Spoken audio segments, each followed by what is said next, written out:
How to see headphone battery on iPhone.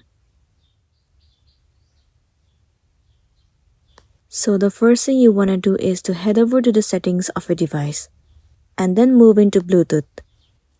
In here, you'll get to see the headphone or the Bluetooth that has been connected to this device.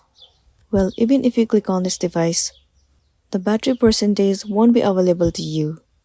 If you slide down the screen, you will get to see the volume icon, but still the battery won't be available to you. Well, in order to check out the battery, what you want to do is go back to your home screen. Slide all the way to the left and you'll get to see the search bar. In here at the bottom, you'll get to see the option where it says Edit. Click on it. And then click on Customize. In this page, tons of different widgets will be available to you. But you have to scroll down and you have to select Batteries. Once you click on Batteries, this interface will pop up on your screen. Now what you want to do is simply swipe left. And there you go. The battery of your device and the headphone will also be visible to you. So that's all for today, and this is simply how you can see the headphone's battery on your iPhone or iPad.